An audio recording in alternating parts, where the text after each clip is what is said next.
Welcome back to Global Lens on News9 Live with me, Neha Khanna. In a dubious historic first, Kevin McCarthy has been axed as Speaker of the US House of Representatives. This followed a brutal rebellion by some of his own partymen, far-right Republicans who were furious over his cooperation with Democrats. The maneuver laid bare the chaotic levels of infighting among Republicans heading into the 2024 presidential election, which is almost certainly led by Donald Trump, who is, of course, making dubious history of his own as the first former or serving president to be the target of multiple criminal indictments. The first ouster of a speaker in the US House's 234-year history was supported by only a handful of right-wing Republican hardliners. However, the House is almost evenly divided, and with Democrats joining those 8 rebel Republicans, rather than rushing to McCarthy's rescue, he had no way to survive. The 58-year-old former entrepreneur had sparked fury among conservatives when he passed a bipartisan stopgap funding measure over the weekend backed by the White House to avert a government shutdown.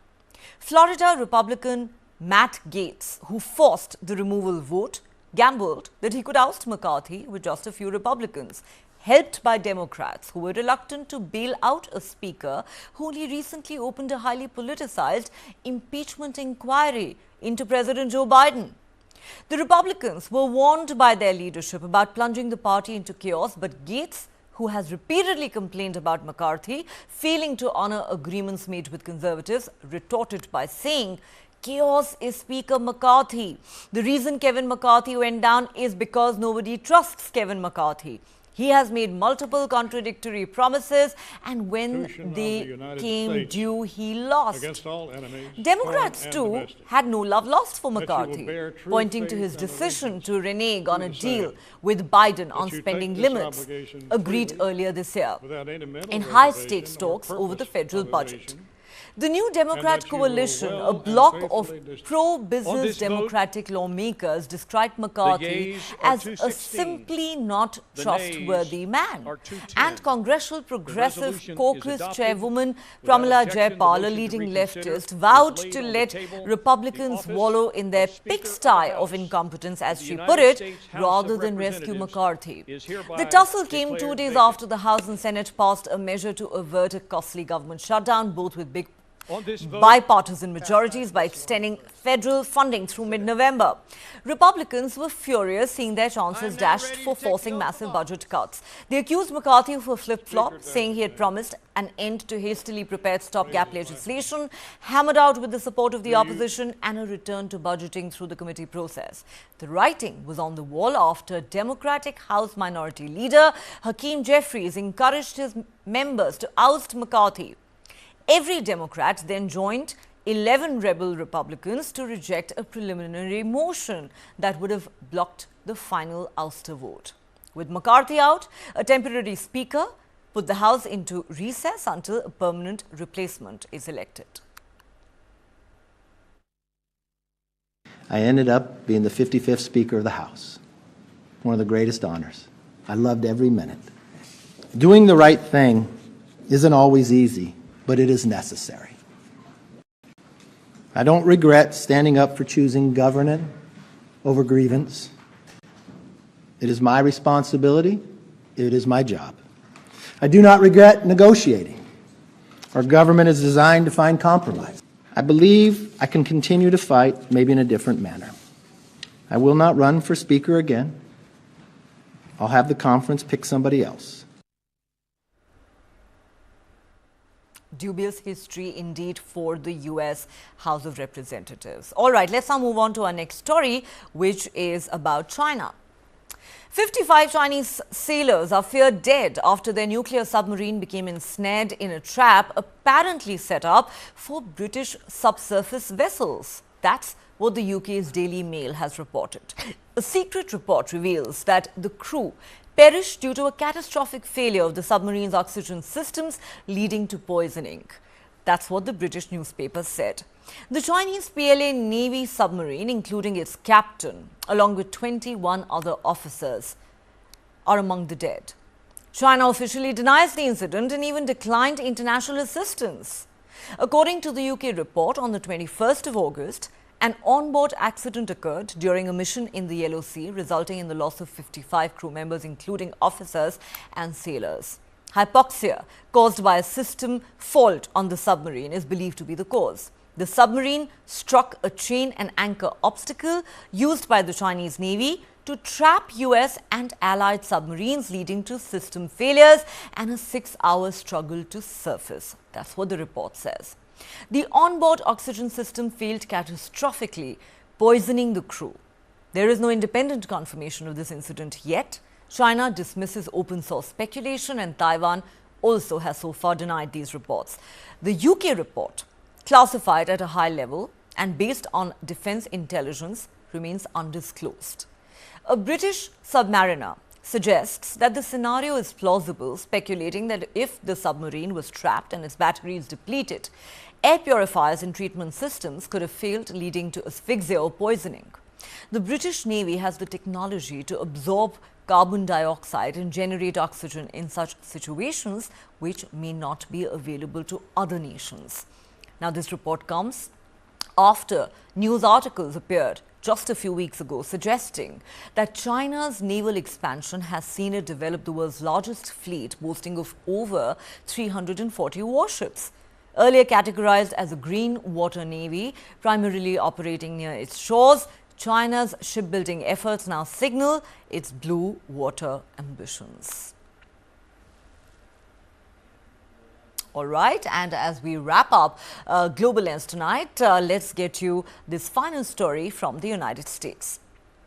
The Biden administration in the US has decided to turn its attention to the fentanyl trafficking threat and has announced a series of indictments and sanctions against Chinese companies and executives blamed for importing the chemicals used to make the deadly drug. The charges against 8 Chinese companies include advertising, manufacturing and distributing precursor chemicals for synthetic opioids like fentanyl. This has been described as the latest effort in America's fight against the deadliest overdose crisis in the country's history. The move comes one day before senior administration officials are set to visit Mexico, whose cartels are part of the global trafficking network, for meetings expected to involve discussions on the drug threat. U.S. Attorney General Merrick Garland said, and I quote, "We know that this network includes the cartel's leaders, their drug traffickers, their money launderers, clandestine lab operators, security forces, weapon suppliers and their chemical suppliers. And we know that this global fentanyl supply chain, which ends with the deaths of Americans, often starts with chemical companies in China."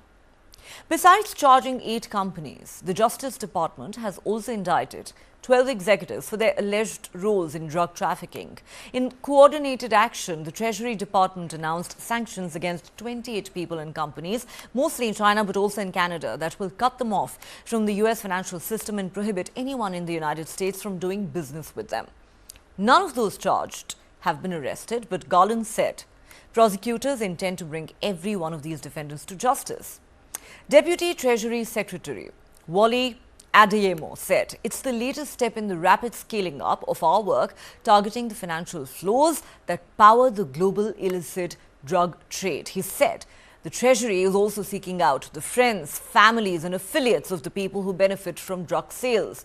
He said, "If you benefit from the proceeds of this illicit activity, we are going to come after your assets." Mexico and China are the primary sources for fentanyl and fentanyl-related substances that are trafficked directly into the United States, according to the Drug Enforcement Administration, which is tasked with combating illicit drug trafficking in the US. Nearly all the precursor chemicals that are needed to make fentanyl come from China. And the companies that make the precursors routinely use fake return addresses and mislabel the products in order to avoid being caught by law enforcement.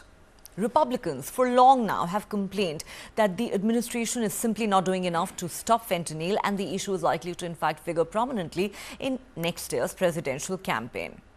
In February 2021, Republican state attorneys general wrote a letter to President Biden and Secretary of State Antony Blinken calling on them to designate Mexican drug cartels as foreign terrorist organizations. Last year, a group of Republican attorneys general asked the president to declare fentanyl a weapon of mass destruction.